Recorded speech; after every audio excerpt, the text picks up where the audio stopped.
What up, what up, what up? Welcome to the What's Your Grind podcast. I'm here with Khaleel Artis. He is a branding and design entrepreneur, creator of the Ghana Creative Summit, and founder of Magnum Opus, which is a black-owned brand strategy design firm based out of Atlanta, Georgia. It absolutely is. All right. And Khaleel also went to Hampton University, graduated from there. He's a scripper, where he also played college football. So thank you for being here. Appreciate it. And let's get right into it. Let's do it. So at What's Your Grind podcast, we like to ask, our guests, what's your grind? Tell us a little bit about yourself and what you do. All right, a little bit about myself. Well, kind of as you already mentioned, HBCU graduate, the real HU, Hampton University.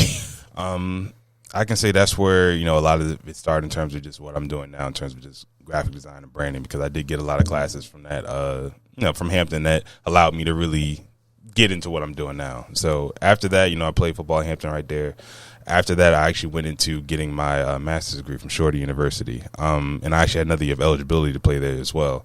So while doing that, that's when I really started getting more into design and brand strategy. And at that point, I really started to understand just I guess you can say, the impact that branding has in business, which kind of goes hand in hand, because I'm already in school to get an MBA, and I'm starting to see the synergy between graphic design and business. I'm like, why don't we do that? So that's where I can say it really start off to, where I'm doing now in terms of just design, just learning more about brand strategy, how graphic design, impacts these businesses, and how these things that we do within design have these, I guess you could say, correlations to how a business can actually be run well, or how, good it does. Yeah, exactly. Or how well it does, because, I'm pretty sure we've all experienced situations where if it didn't look good, we didn't get it. And all that goes into a graphic design. So to make a long story short, I've been doing that for about past and grand total of 7 years now.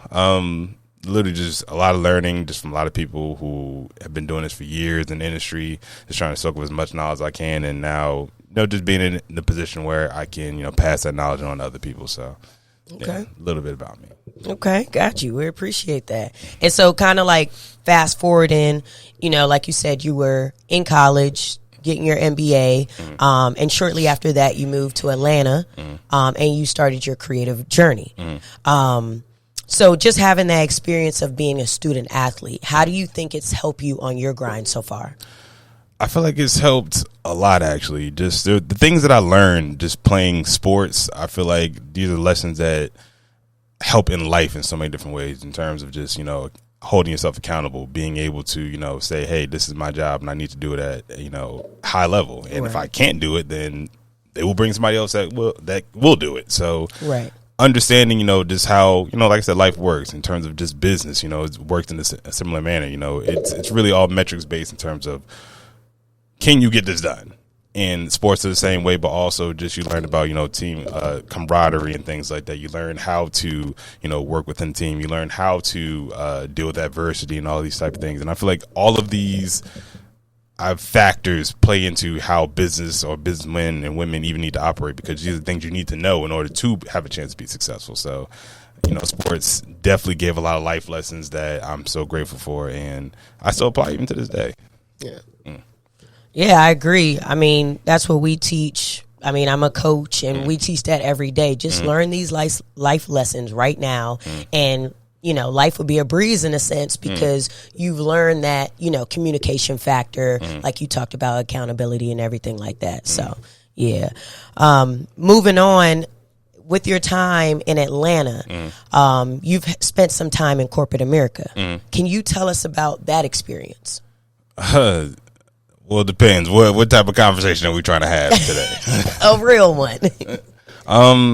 Well, my experience, not the greatest. I could say, just in terms of just people that look like us, I'm pretty sure we all can, in some way, shape, or form, understand the things that kind of go with being black in corporate America. Just either not being well represented, to not being, treated in the same sense of everybody else, your colleagues and things like that, having to deal with some of the social anxieties that just come with being black in a space where, representation isn't there. Like, I've talked to so many, just people, our peers, classmates, things like that, about how corporate America really takes a toll on us as Black people. Like, having to go into a space where you have to be almost a completely different person than what you normally are. You can't be your authentic self because of just the environment that you're in, and just how, things are, matriculate through that system. It's a lot. So I can say not the greatest experiences, but I can also understand why, people kind of go through, want to, be involved in corporate America, because it is a means to make a lot of money or make good money. So I get it, but yeah, not the best experience, at least for me. Do you think that there's some type of stigma, is like, dang, I made it, once you get to corporate America? And if so, why do you think it's there? Stigma. Okay, so I do believe that there is some sort of, I don't know, it's like you get some sort of praise for, going far in corporate America. And I'm not here to say that it's not an accomplishment in its own right. But just like I said, I feel as though, and just me personally, to really be proud of, matriculating through a system that does so much to make sure I can advance is not, in my opinion, something that I take pride in, because it's already not built for me to succeed. So, like I said, there's a lot of, Black people doing great things in corporate America, and I wish nothing but, continued success, because, I'll never be against Black people getting paid and Black people, achieving whatever their goals and things are. But yeah, I feel like there's this whole idea that, in order to be considered making it, you have to be in corporate America and climb the ladder and things like that. And that's just not the reality for a lot of people. Right. And dealing with those struggles in corporate America and doing a really good job there. It's not like, you were let go or anything like that. What was the turning table things in your head? Like, all right, I'm going to go off and start my own firm. How was that for you? When did that happen? I would say it was always something that I always wanted to do. I always wanted to have my own business. I always wanted to have something I call my own. It was always something that I wanted to be able to say, hey, I built this from almost the ground up. And it was something that literally 5 years ago, when this initial idea came about, I felt like I wanted to do it, but I just didn't have the means. I didn't have the knowledge to do it. Like, I didn't know what I didn't know. So a lot of the time within these past 5 years, just been learning, trying to figure out how these industries work. And that's why I say I'm not against going through corporate America, because the things that you will learn in corporate America in terms of how to build a business, how to run it successfully, how to kind of go through some of the operations of a business can be helpful to you. Like, as much as I say I didn't necessarily enjoy my experience in corporate America, or I, just kind of working within that space isn't something that I personally like, I will say that the things that I've learned in terms of just how businesses are structured and kind of seeing the patterns of what good ones and bad ones look like is something that I feel is extremely valuable. And the only way you're going to get that is by working a job. So if you can make it without that, hey, great. But if you do need to work a job, take it as a learning lesson. You're literally just getting all this information and resources. So if you do want to be an entrepreneur, you can just apply that to what you're doing, and you're not starting from ground zero like many of us had to. Right. With your experience from corporate America, what would you say it took to start your own firm? What goes into that? And also, what vision did you have when you wanted to start your own firm? What would that look like? Okay, well, I'll start with the vision. Now, the overall vision, I wanted to, create a workplace where, people that look like us, people, Black people, can feel like they can be their authentic selves. Now, I understand that, it's virtual, but even the projects that, will be worked on and things like that, how everyone communicates, I wanted to make it be a point that, hey, this is a place where you can feel comfortable and be able to express yourself however you need to express yourself, because I know that we don't get that luxury in corporate America. Right. And then also just to be a Black-owned, operated firm that are really doing amazing work, because I know representation is a big thing within, the creative community. And if you look around, the design agencies are out there, at least the top ones, none of them have people that look like us. None of them have an entire Black staff. None of them cater to, or I would say even understand, just kind of the things that us as Black people need within, an environment to be successful. And I feel like that's something that I would love to be able to bring to the table in terms of just giving out, or not giving out, but, you know, obviously there'll be talented people working, but being able to give people an opportunity to really work at a very high level, making good money, and also being able to literally work on these amazing projects that, I don't know, will allow you to, for career development. I feel like this is a big thing that, you know, I want to be able to get out of this. And now to your other question in terms of just like what went into it. What didn't go into it at this point? There's a lot of things, obviously, that you need to do. Get your legal stuff. I mean, your LLC got to be in order. If you're going to be operating with a name outside of what your LLC is, get a DBA. Could you explain what a DBA is? DBA is doing business as. So pretty much, for example, my LLC name is Magnum Opus Strategic Design LLC. Yes, it's a mouthful, but that's what the DBA is for. So instead of going through or going as that entire entity name, Magnum Opus Strategic Design LLC, is just Magnum Opus. So being able to file that allows you to, you know, just be able to operate within that. And then what else? Oh, business insurance. That's another thing. Yeah, that's one thing that I know a lot of people, because I'm one of those people. But yes, business insurance, you need to get that. Also, if you're trying to apply to certifications, there's a lot of things that you need to, like, for example, minority-owned certifications. There's a lot of paperwork that comes into, you know, just getting these government certs. But, for example, pretty much all of your financial records, they want to know all that.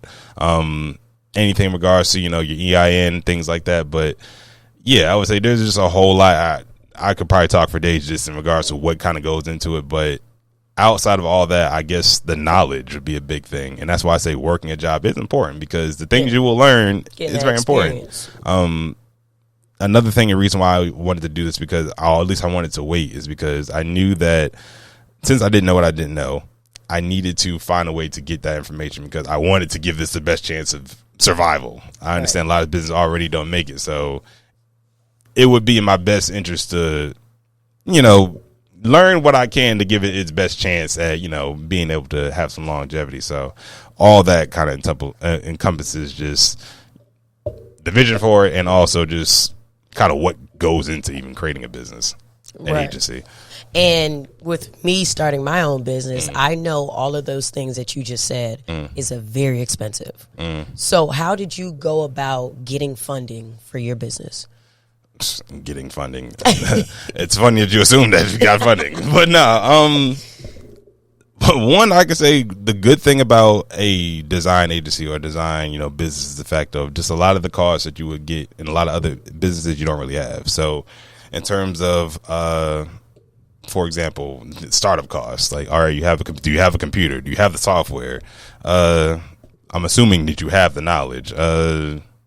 Really, those are some of the main startup costs for that. Obviously, a firm be a lot on a bigger scale, but yeah, there aren't really a whole bunch. So I didn't need funding. It was just more so having good work that I can show to a client and show my process and say, hey, you know, I know how to, you know, create these things, whatever that thing may be, and here's my process to do it. And based on this process, if you allow me to do this for you, I can show that I can, you know, replicate some of the results that I had in previous, just by repeating this process.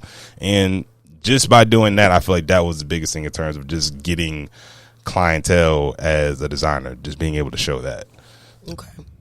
And what would you say is being your biggest struggle thus far? I know it's still early and, you know, you're still learning as you go, but what would you say your biggest struggle is thus far? Biggest struggle? What is my biggest struggle? Is it okay to say I don't have one? No. But no, just more so, I feel like if anything, I would say call it a struggle, is more so just an inconvenience, but just finding more intuitive ways to make everything more streamlined, because when you work with multiple projects, multiple clients, or whatever the case may be, things can kind of get jumbled up. But just trying to find more ways that I can make it even more simple than what it may already be. So I know there's a lot of different softwares out there to kind of handle these things, but they all run differently. The premise is the same, but that's what I wanted. Make sure everything is more streamlined, so everything is easier for, you know, myself, the people who, you know, get contracted out to work with us, and everything in between. So what advice would you give to a young entrepreneur, you know, got big dreams out here, probably like yourself, and wants to start their own firm, or, you know, just get into being an entrepreneur working for themselves, what advice could you offer them? Well, first, I would start by saying just to categorize it, because there's just too many variables in entrepreneurship to kind of speak for everybody. I just will stay with creative entrepreneurship because I feel like I can speak to that better. But one, just if that's the route you want to go with your career, things like that, 100% go through with that, because there's so many instances where, people are unsure if they want to take this creative out because of what they've heard and things like that. And granted, that may be true, but it's not going to work if you don't have that self-confidence, I guess, to say like, all right, I want to do this regardless of what people say or whatever the case may be. So that would be the first. The next thing would be just perfecting your craft. Like, there's so many designers, I feel as though, that don't take the time to just study and learn, like, the terminology, learn the techniques that are being used, the principles of good design, because or a lot of people don't want to spend the time to really learn that. You understand that if you understand the principles, it really makes things so much easier. Like, for example, using a grid system. Like, a lot of people, it's kind of complicated at first to understand why you're using it, but you realize that your layouts become so much better organized and placed better because you understand how to use your grid to set up, elements in your design. So there would be that. And then also, I would say investing in yourself in terms of, one, the equipment that you use, things you read, things like that. And I feel like that kind of even goes into, the second thing. But yeah, no, I just can't stress that enough in terms of just really taking the time out to learn the tricks of the trade, learn your industry, learn your craft, get better, invest in yourself and learning, taking courses or trying to take classes or whatever you can to get your skills better. Because just like anything in this world, like if you don't practice, you're not going to get better at it. So right. I feel like that is where designers, creative entrepreneurs, and those three things they can definitely do. And you'll probably see a big dramatic change in however your workflow is or just what's going on just because you're implementing those three things. Grinding, basically. I mean, yeah. It's a podcast, so yeah. So in the midst of all that, starting your own firm, you also started and created the Ghana Creative Summit. Could you tell us a little bit about that? Because I think that's dope. I appreciate it. The Ghana Creative Summit was actually an idea that I came up with, I would say about 3 years ago or so. One of my, best friends, his name's Kwame Van Dyke. He's from Ghana. And he would always tell me about, initially before I went for the first time that, he wanted me to come, to Africa to see Ghana. And just from there, I always got my mind racing of like, dang, I would love to kind of see just what that looks like. And then in my search of that, I kind of wanted to learn more about. So I actually started connecting with designers, web developers and stuff from the continent. And just through that, kind of learning more about, kind of some of the things that they have to deal with over there and some of the, advantages or disadvantages they may have. So from that point, I wanted to figure out if there was a way that I could create an entity that would allow all these things or these pain points that they're having to, be able to be solved, which one of the main ones were, having a mentor or being out here and having the support system or community where they can kind of bounce ideas off of, or the resources in terms of like, how do I go about getting, a client that's willing to pay me what I'm worth. So all these different things, which don't deviate too much from the United States, but we have these things in the United States. And from what I heard, just to my, research and speaking to the designers and creatives, there wasn't anything that like this that existed. So just through working with my friend Kwame, my friend Devon Salters, Owen Burks, and a few other people, we were able to, put some resources together, get like almost a Kickstarter fund going so we can be able to fund the event, make sure it was free for everyone. And we just wanted to be able to provide an event out there that was going to teach creatives just more about the industry, help them in their own development, and also just mingle and connect with other creatives, because I feel like that's a big way that we grow in this community, is being challenged by other people who are just as good as us, and having them give their perspectives and ideas to help our own work. So that, in short, was kind of a big reason why I wanted to create it and why it exists now. So yeah, I think that's amazing. Where do you see the Ghana Creative Summit in the next 5 years? Oh, next 5 years is going to be like the next Adobe Max, like whatever these big conferences that you see is going to be like that. But I would love for it to be, in a sense, a recognized event that it's like, I guess the best way I can say it, an event that if you're a creative entrepreneur, you're creative that you have to go to on the continent, or even outside of, even outside. I would love for, people in the United States would see the conference and say, hey, this is something I either want to be a part of as a speaker, or I want to come to the event because I feel like they got some good knowledge or whatever, because there's a lot of talent. There's a lot of, creativity. There's a lot of, skill, expertise on the African continent. And it's just a sad situation that it doesn't get brought to light more. So hopefully this can be, a catalyst for those things to start to happen. No, like I said before, I think you're doing great things. I mean, that's super dope. And my biggest thing with you and why I wanted you on the podcast, you're giving people that look like us an opportunity, to show their work, to be better, to learn, with the creative summit that you're doing over in Ghana and everything like that. So I love that. So keep doing what you're doing on that point, keep excelling, everything like that. But what's your biggest takeaway from your grind that you've been in thus far? What's the biggest takeaway thus far? My biggest takeaways thus far, or lesson learned? Biggest takeaway, a lesson learned, that I'm dope for this. Because when I tell you, I've literally experienced every emotion that you could possibly think of, like the entire spectrum of emotions, from the negative, being bad, whatever, to this elation or whatever. I've experienced those and everything in between, just in the journey of just deciding to be a graphic designer, or really learn more about graphic design, and learning more about brand strategy and branding in itself, and learning how the synergy between that and business happen. I feel like that was really the biggest thing, because there's just so many instances where, and I hear this even just outwardly from just people in the creative community, like literally it becomes tough, especially when you don't have the resources, you don't have the people to kind of, guide you and where to go next. Is just honestly like a guessing game in certain instances. But yeah, I mean, it just helped me figure out, or really realize that I really can do whatever it is I'm trying to set out myself to. What would you say your biggest mindset shift had to be to get, where you want to be in the next 5 to 10 years, or in the future? What was that shift? How much do I have to tighten up right now to get where I want to be? I feel as though with that, there was so many different things that changed in terms of just how I kind of went about going about life. But one of the biggest things was just, it's actually a quote. I think I actually seen it from Denzel Washington quote. He did it at a graduation ceremony. But the quote was, in order to, get something you never had, you got to do something you never did. Right. And there were so many instances where I'm just like, I wanted to get these things, but I'm like, I don't even know what to do to get that. But I mean, these are all new things. So right.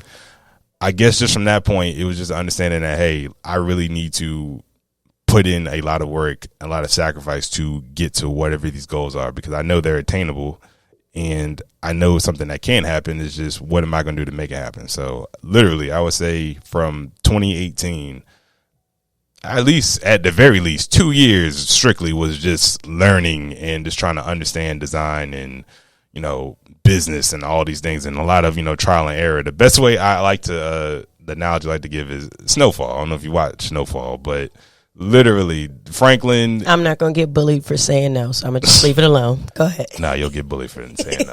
But literally, he sucked at the beginning. He made a lot of mistakes, a lot of quote unquote rookie mistakes, and as you progress through the show, he learns more and stuff like that. And I feel like that's kind of the trajectory, right, of just where I've gotten to at this point, except I'm not selling drugs. That's the only thing.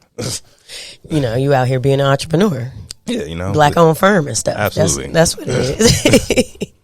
But like I said before, I really appreciate you coming on to What's Your Grind podcast and just kind of filling us up with knowledge, your expertise, how you got to where you are, and basically, just grinding. I know I keep saying that, but that's literally what it takes to be,